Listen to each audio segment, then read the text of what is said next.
final de esta conferencia de la mañanera. Por desgracia no se me grabó. Tenemos que grabarle para que llegue a todos ustedes. Por ahí nos den un like. Ahí denle la campanita ahí abajo. Échenos la mano. Ya tenemos muchos suscriptores. Gracias por suscribirse. Cuídense mucho. Acuérdense que si tienen familias de adultos mayores, protéjanse. Ya no, si no los han vacunado. Bueno, vamos a empezar. No le puse nada.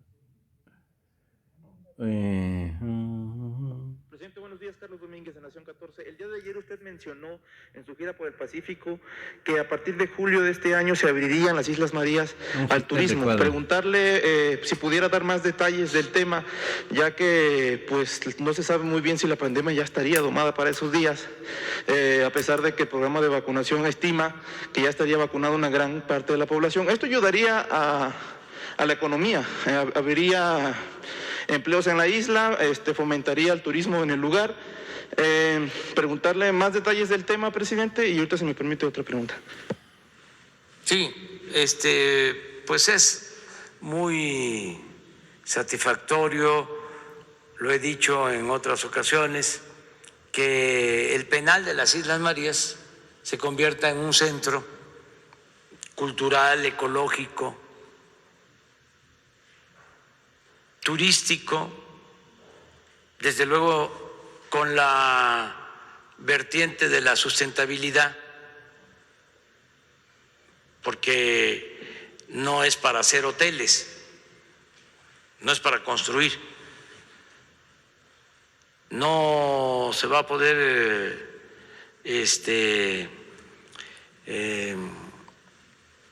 quedarse en las noches, no se va a poder dormir allá, nada más es ir en la mañana y regresar por la tarde. Pero el viaje es bellísimo, es un viaje no solo a las Islas Marías, es un viaje a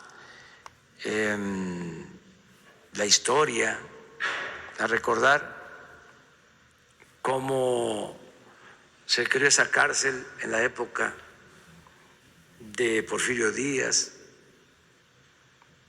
cómo mandaban a esas islas, a la isla madre, que fue la que se utilizó de prisión, a los criminales más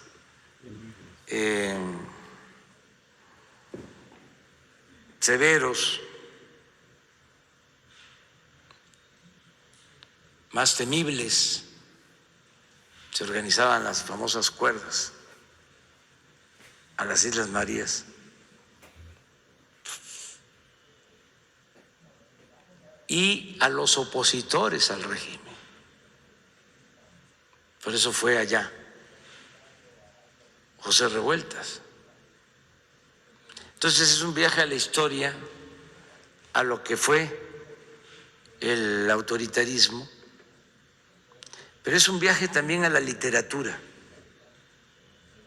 porque es obligado, si se va a las Islas Marías, leer la novela de José Revueltas, Muros de Agua. Ya nada más con eso, valió la pena el viaje.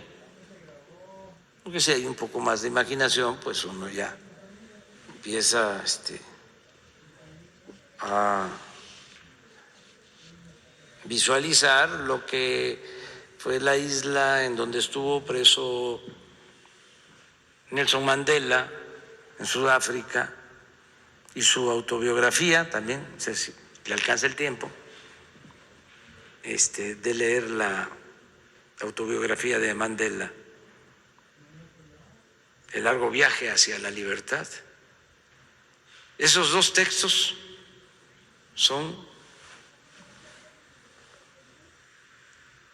imprescindibles para la formación humanista.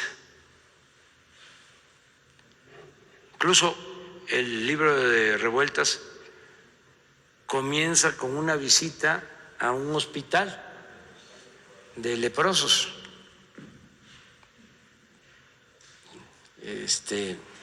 con un asunto que tiene que ver con la salud, lo médico, y también expresa cómo hay médicos ahí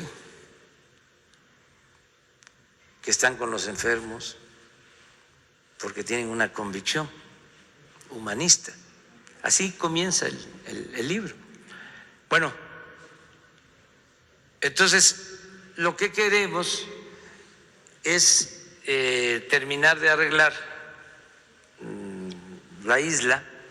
Ya se avanzó mucho, ya se reconstruyeron todos los espacios, las fuentes, los monumentos, la iglesia, las veredas o caminos que van a un Cristo que está en lo alto, que hicieron los presos, miradores, cárceles, en fin, ya se avanzó mucho en la reconstrucción, pero falta todavía. Presidente, ¿ya existe un estudio de impacto ambiental en el lugar por eso mismo? Ya existe de cuántos pueden llegar a la isla. ¿Será turismo de muy bajo impacto, como lo menciona el presidente? Muy bajo impacto. ¿No habrá vuelos, solamente llegarán por mar los turistas? Solamente por mar. Y lo que queremos es que se pueda ir de Mazatlán, también de Nayarit,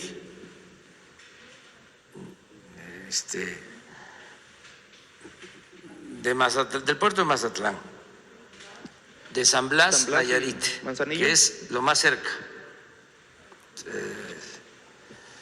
y de Vallarta o de Las Varas, Nayarit. O sea, se va en la mañana, hay embarcaciones, vamos a decir rápidas, que pueden hacer de San Blas, se pueden hacer 2 horas, un poco más, 2 horas y media, 3 de Mazatlán, de Vallarta. Se va en la mañana, se camina, se monta bicicleta, se va por los senderos, se explora y va a haber un mercado de las artesanías de todas las comunidades indígenas, de las mejores artesanías, y en la tarde se regresa.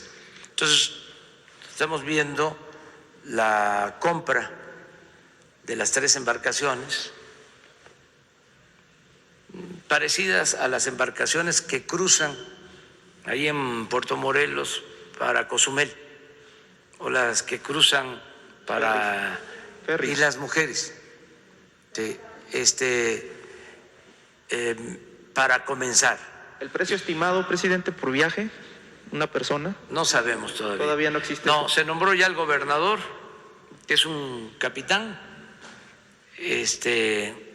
para que ya él se haga cargo de terminar con los trabajos de reconstrucción y vea lo de las embarcaciones, los muelles, la vigilancia y la operación de todo el programa. Pero sí calculamos que para julio, o sea, también como lo mencionas, depende de la pandemia, que ya para julio podamos echarlo a andar. Excelente. El programa, sí. Bueno, regresando al tema del Poder Judicial, presidente, ¿ha considerado usted con el ministro presidente Arturo Saldívar, coloquialmente hablando, alguna purga dentro del poder? Porque hablando concretamente, son responsables, presidente, de la situación de impunidad de alguna manera en la que se encuentra el país, presidente. Hay muchos jueces que, como lo menciona usted en este tema, muy probablemente trabajan para intereses no siempre de los quejosos o de las víctimas, o son parciales al momento de emitir un veredicto, presidente. ¿Ha considerado con el ministro presidente, con su equipo jurídico, tal vez con algunos miembros o líderes de las cámaras, alguna reforma, algo que ayude de alguna manera a realizar un tipo de purga dentro de este poder? Y en otro tema, su postura por la detención de la expresidenta de Bolivia, Yanine Áñez, a quien se le responsabiliza probablemente de participar en el golpe de Estado contra el expresidente Evo Morales. Bueno,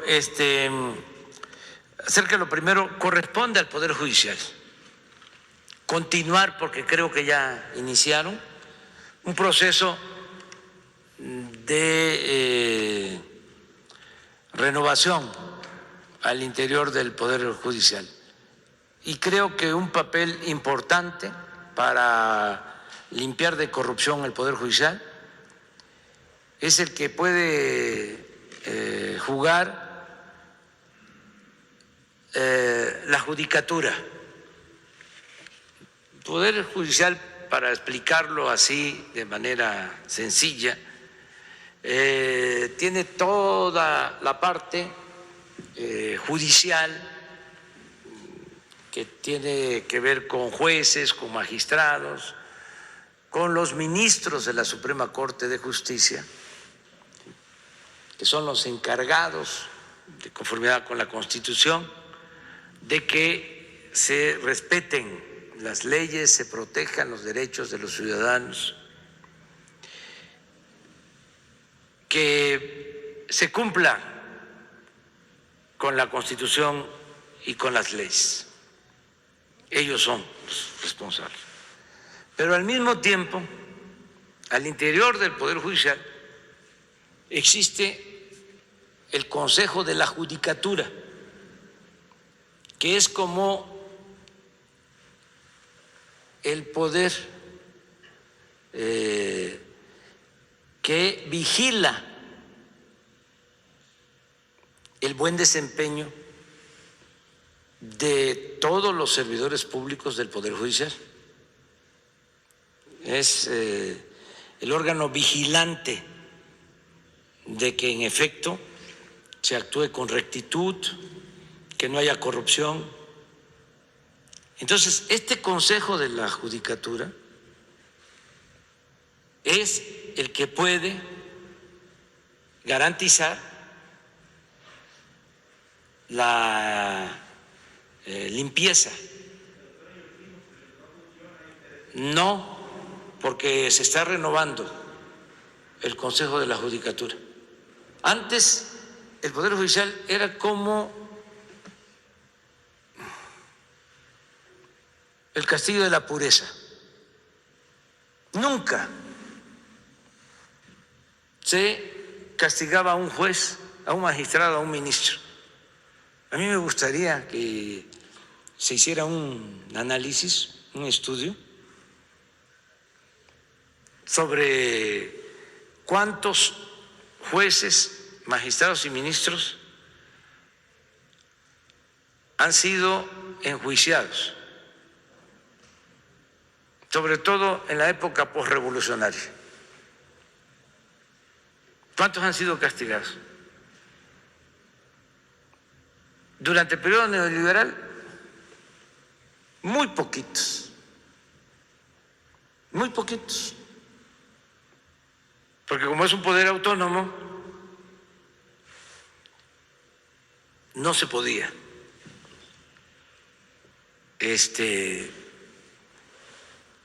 intervenir, y no se debe de intervenir. Tienen que ser ellos mismos, pero hacerlo. Y para eso es importante el Consejo de la Judicatura. Sí, pero se va avanzando. Por ejemplo, hace poco salió un ministro. Eso no se veía. ¿Qué otro ministro ha salido?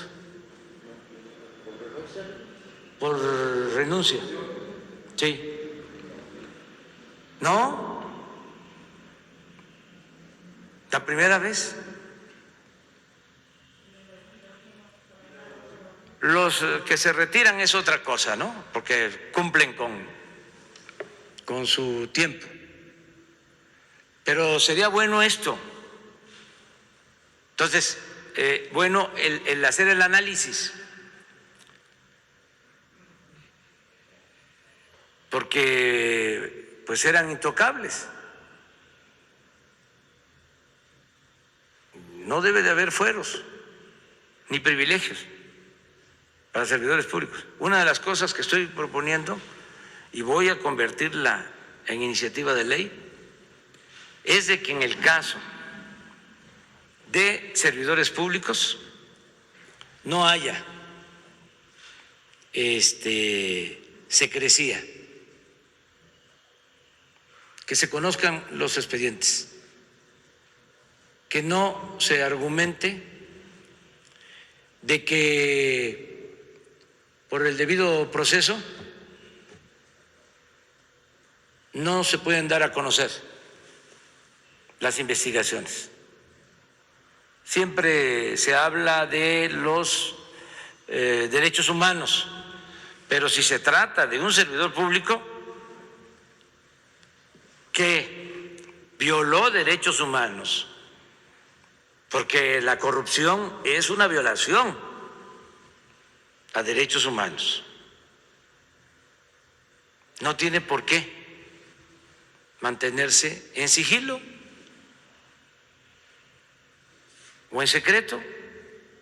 Cuando se trata de un asunto de los ciudadanos personal, entre particulares, ese es otro asunto, esa es otra cosa. Pero servidor público, ¿cómo no va a saber el pueblo? Entonces, yo confío mucho en que siga avanzando la depuración, la purificación de la vida pública en todos los poderes y en la sociedad, porque esa es la gran riqueza de México, la honestidad, y en especial la honestidad de su pueblo.